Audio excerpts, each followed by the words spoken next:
자, 오늘은 정치 시그널이 픽한 사람 시그널 픽 코너부터 시작합니다. 자, 민주당 당대표 출마를 선언한 고민정 의원님 모셨습니다. 어서 오십시오. 네, 반갑습니다. 네, 의원님 오랜만에 뵙습니다. 네, 정치 시그널만 픽할 게 아니라 국민들도 좀 픽해주면 좋겠네요. 국민은요.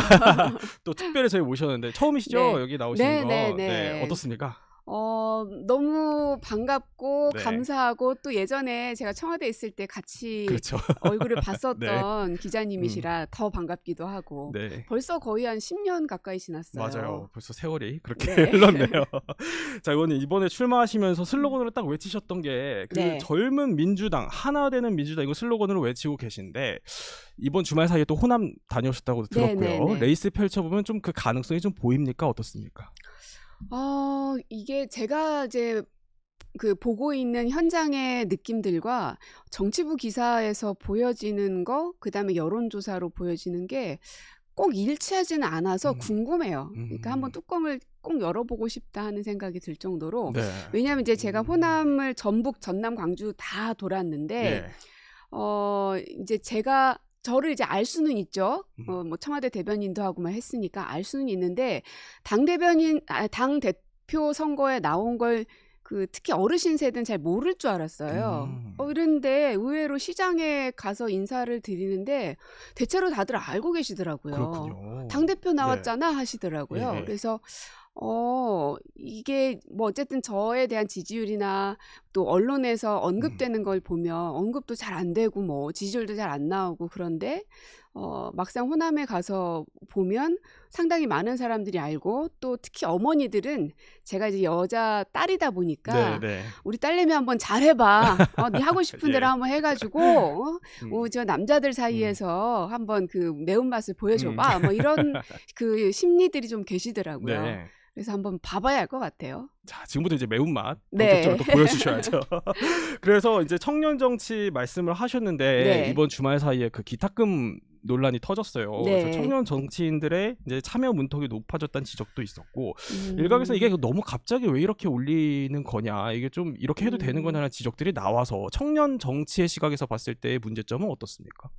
일단 기탁금은 이제 좀 등락이 있었습니다. 네. 그 전에 제가 이제 이재명 대표 시절에 있었을 때 그때는 기탁금이 꽤 셌었어요. 그 전 때에는. 근데 우리가 이렇게 하지 말자, 네. 좀 문턱을 낮추자 해가지고 기탁금을 대폭 낮췄었거든요. 근데 아마 최근에 이게 다시 올라간 것 같더라고요. 그래서 충분히 지도부에서 요 기탁금 문제는 조정할 수 있는데 네네. 아마도 후보가 난립될 것에 대한 우려 때문에 높였을 거예요. 근데 최고위원일 때는 그걸 잘 못 느꼈는데 당대표를 나와 보니까 느껴지는 건 기탁금이 싸다고 해서 마구 당대표를 도전하기는 어렵더라. 그렇진 않다. 네, 왜냐하면 일단 받는 시선도 굉장히 크고요.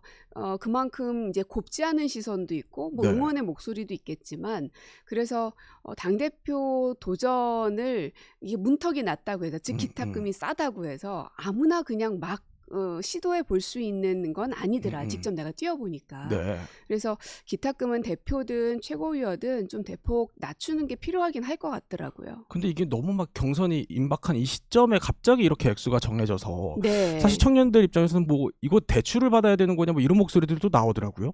저는 예. 우리 당이 정말 모든 시스템을 다 싹 다 뜯어 고쳐야 된다 생각하거든요. 사실 이 기탁금 문제도 그렇지 청년 최고위원 선출하는 문제도 그렇지 네. 이게요 늘 보면은 전준위에서 결정을 합니다. 제가 최고위원에 있을 때도 이 문제의 지적을 분명 했었거든요. 근데 제가 들었던 답변도 원래 그렇다는 거예요.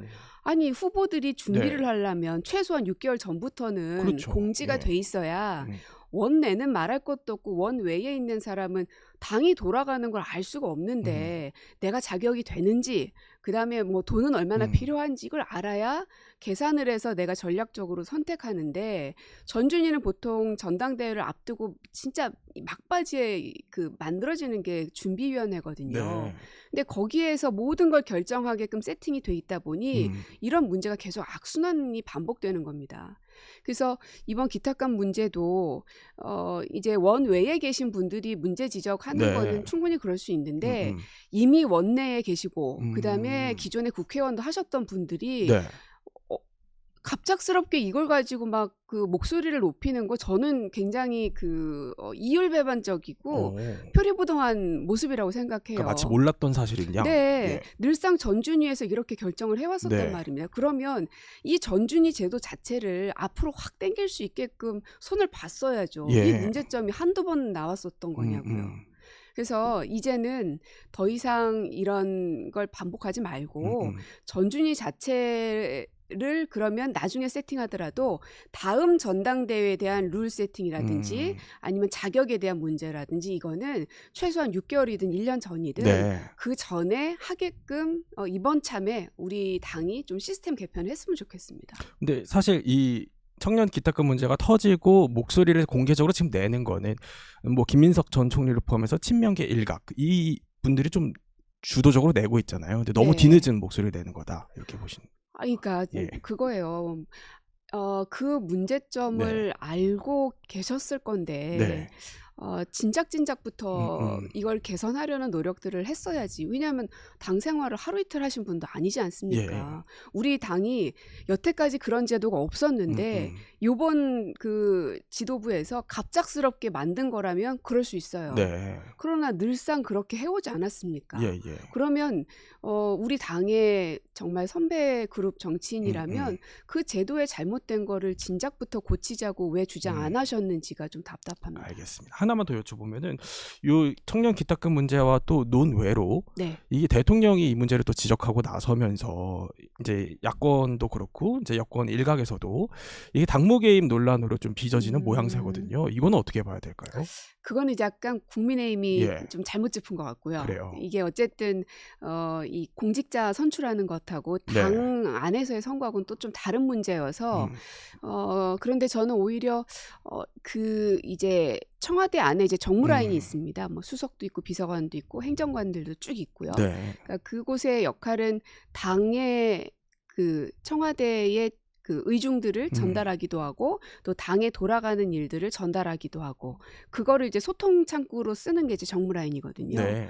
근데 대통령이 저렇게 공개적으로 할 수밖에 없는 거는 그 정무라인에 뭐가 문제가 생긴 거 아닌가. 왜냐하면 어떤 그 의견이든 문제 지적이든 건 충분히 있을 수 있는데 네. 이렇게 공개적으로 밖에 할 수 없었던 이유가 뭔지 전 좀 궁금합니다. 그렇군요. 사실 이 논란이 뭐 계속 당무 개입으로 빚어진 데에는 앞서서 소위 뭐 명픽이라는 말이 있을 정도로 대통령이 언제 어떤 특정 후보를 너무 공개적으로 밀어주는 거 아니냐 이런 분석들이 나왔기 때문인데 이런 연장선상과도 지금 맞닿아 있는 것 같습니다. 이제 대통령께서는 그런 의도를 가지고 했다고 생각하진 않으시겠죠. 그러나 이제 결과적으로 여기 바닥에 있는 사람들은 그렇게 받아들여지고 있는 분위기인 거잖아요. 또 그걸 활용하기도 하고. 네. 그래서 제가 계속 주장하는 그 계파 정치 하지 말자고 하는 게 저조차도 친문이라는 계파를 벗어날 수는 없습니다. 네. 문재인으로부터 정치를 시작했기 때문에. 그러나 그런 노력들을 계속 하지 않으면 자꾸 이렇게 깔때기처럼 블랙홀처럼 그냥 거기로 다 빨려 들어가 버리거든요. 그래서 그리고 이제 그 권한을 많이 갖고 계신 분들의 말 한마디 한마디는 당연히 많이 이 저간에 더 세게 적용이 될 수밖에 없고요. 그래서 생각보다 파급력이 굉장히 크다 하는 점을 대통령께서도 좀 인지하셨으면 좋겠다 하는 생각입니다. 알겠습니다. 의원님이 이번에 출마하시면서 이제 또 기치로 내세우셨던 거는 86세대 정당 이미지를 탈피해야 된다 이 말씀을 좀 많이 하고 계신 걸로 알고 있습니다. 그래서 이제 새 후보를 또 이제 겨냥해서도 말씀을 하셨는데 페이스북에도 적으셨지만 이 새 후보의 어떻게 보면 뭐 적통 논쟁부터 시작해서 뭐 자기 정치 논란 여러 가지 이제 공방들이 많이 오갔었잖아요. 네. 의원님 보시기에 눈살 제일 찌푸려졌던 건 뭡니까? 그야말로 적통 논란이죠. 아무도 궁금하지 않거든요. 그래요? 누가 누구 라인인지. 그냥 국민들은 그 사람의 정치 이력을 쭉 보면서 저 사람은 저런 정치인이구나 하고 이해를 합니다. 그래서 어떤 사람은 저 사람은 이재명과 가까운 정치인이구나. 또 어떤 사람은 문재인하고 가까운 정치인이구나. 같은 정치인을 보고도 국민의 시선에 따라서 그렇게 다양하게 해석이 될 수 있는 거라고 생각하거든요. 네네. 근데 그게 아니라 스스로가 예. 나는 누구랑 더 가깝다. 나야말로 적자다라고 네. 얘기하는 게 오히려 자신의 뿌리 없음을 강조하는 거라고 생각하고 오히려. 예. 네, 왜냐하면 굳이 강조하지 않아도 네. 사람들이 알아서 해석하면 되는 건데 본인이 강조하지 않으면 알아봐 주지 않으니까 말하는 거 아니겠어요? 네. 그래서 사람들이 그리고 당원들이 자꾸 이 적통 논란이 계속되는 모습을 보면서 예.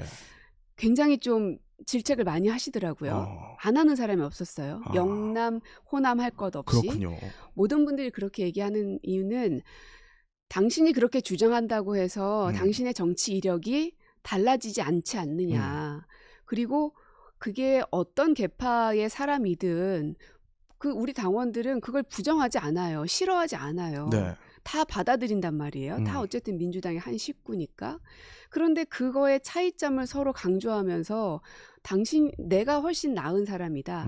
너는 자격이 없다. 이렇게 얘기하는 게 조금 밖에서 보기에는 도대체 저 사람들이 왜 저걸 가지고 싸우나. 네. 그러면서 한 당원이 저한테 그러더라고요.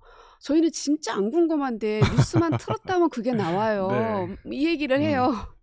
그래서 될 수 있으면 지금 이제 세 분의 정치인 다 그야말로 대권 주자급의 거물 네네. 정치인들이잖아요. 그러면 오히려 본인의 색깔로 본인의 정치를 하셔야 되는 분들인데 자꾸만 누구에게 기대려고 하는 모습이 네.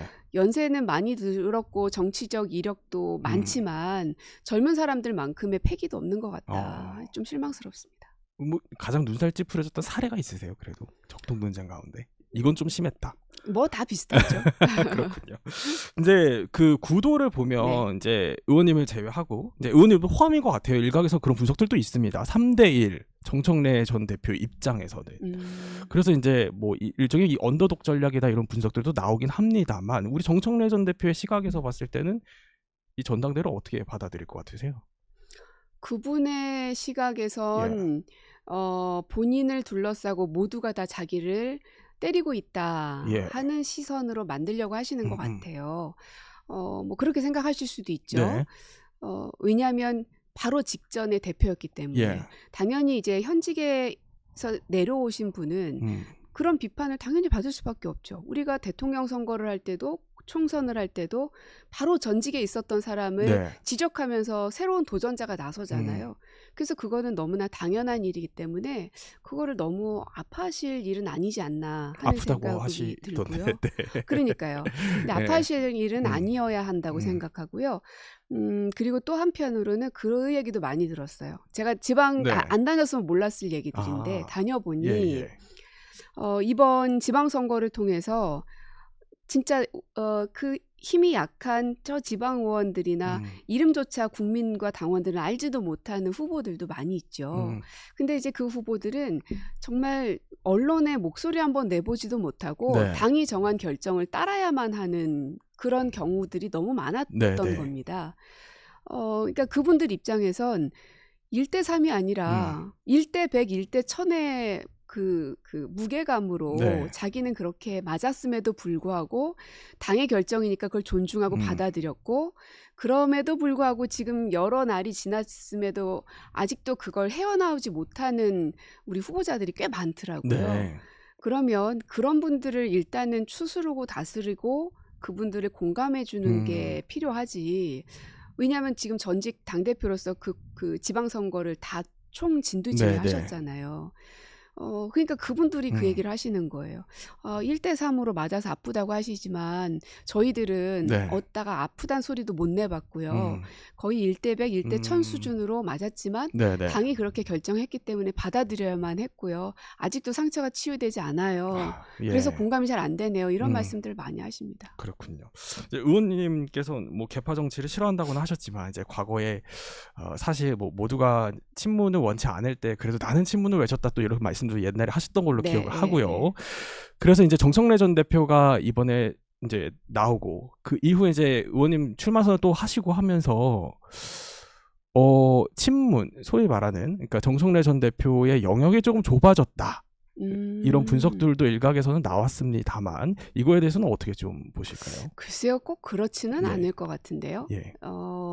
왜냐하면 정청래 의원님하고 저하고 정치적 색깔이 뭐 네. 노선이 같았다든지 하면 그럴 수 있겠지만 별로 그런 공통점은 저는 별로 찾을 수는 없기 때문에 네. 뭐 제가 그쪽에서 표를 갖고 온다는 생각은 전혀 없고요. 예. 오히려 지금 세 분의 당권 주자들이 이렇게 적통 논쟁으로 싸우고 있는 거에 지쳐하는 당원들, 네. 그리고 좀 뭔가 새로운 변화 좀 생기면 좋겠다 하면서 아직 마음을 정하지 못한 당원들, 네. 그런 분들의 표를 제가 만들어내고 있다고 생각을 숨어 있는 합니다. 당원들의 네, 표를 네. 그러시군요. 의원님 그 보안 수사권 폐지 관련해서도 공동 발의도 또 하셨어요, 그렇죠? 일부 네, 존치를 하는 걸로. 네. 근데 말씀을 하셔서 이제 이런 입장을 갖고 계신데 또 다른 인터뷰를 보니까 김민석 전 총리가 그래도 전직 총리로서 네. 이 보안 수사권 문제에 대해서는 더 적극적으로 지금 전당대회 국면에서 목소리를 내야 된다 이렇게 주장을 하시더라고요. 네. 예. 전직 총리이기 때문에 예. 책임지셔야 된다고 생각해요. 책임져야 된다. 네, 왜냐하면 총리 산하에 검찰개혁 TF가 있었고, 네. 아니다. 이름은 검찰개혁이 아닐 수도 있겠다. 예, 어쨌든 TF, 그 예. 검찰 네. 관련된 네. TF가 있었고 몇 달 동안 진행이 됐습니다. 뭐 전문가들도 다 모여 있었을 거고요. 그러면 그 안에서 마지막 결론으로 수사 기소는 네. 완전히 분리한다. 이것만 발표를 하셨단 말이에요. 그러면 그 안에 있는 모든 그 전문가 그룹이 예.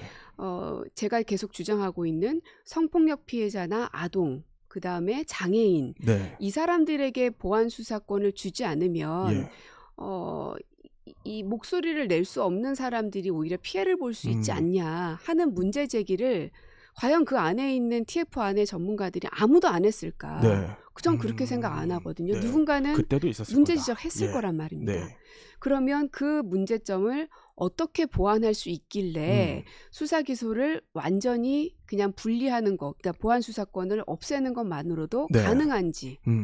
근데 거기에 대한 설명은 안 하시잖아요. 쿡 건너뛴. 예, 그냥 당에서 결정할 예. 일이다. 당에서 법안을 만들면 된다. 네. 저는 그거는 책임 정치의 모습은 아니라고 생각합니다. 근데 이게 전당대회 국면에서 이 보안 수사권 문제를 두고 친청계는 이제 강성 지지층을 겨냥해서 선명한 목소리를 내지만 친명계는 사실 청와대와 강성 지지층 사이에서 좀 눈치 보는 거 아니냐 이런 분석들도 있긴 합니다. 네. 어떻게 해야 될까요? 이제 표에 대한 예. 향배를 보고 있는 거 아니겠습니까? 유불리를. 네. 네.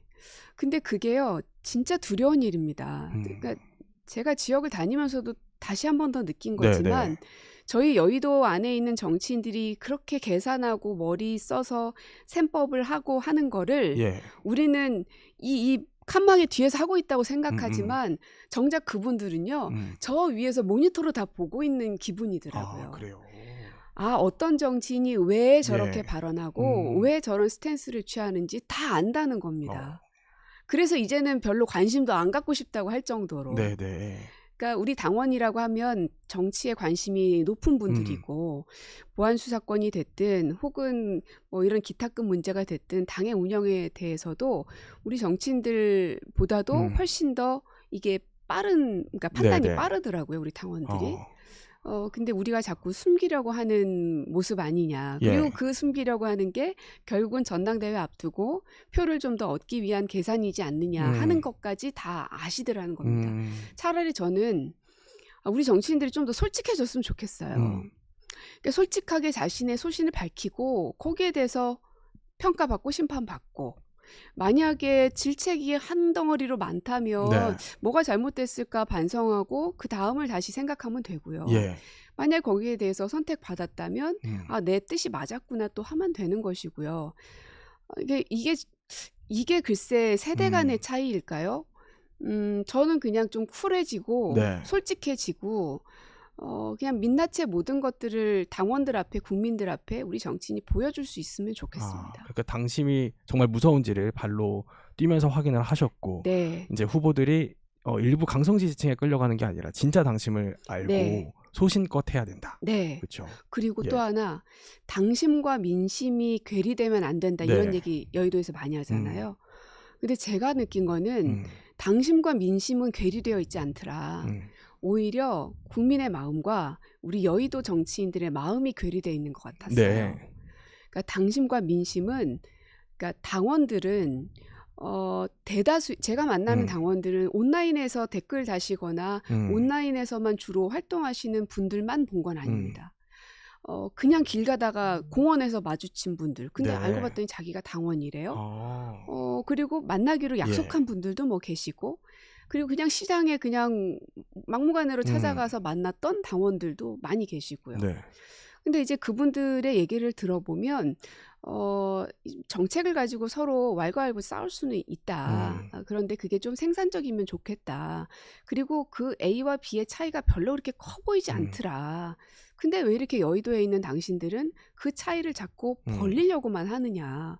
결국은 우리 민주당이 다시금 집권하려면 네. 우리의 차이를 줄이고 공통점들을 더 넓혀야 되는 건데, 우리 당원들은, 그리고 일반 국민들조차도, 그 네. 옆집에서 장사하는 국민도 나의 생각과 별로 다르지 않더라.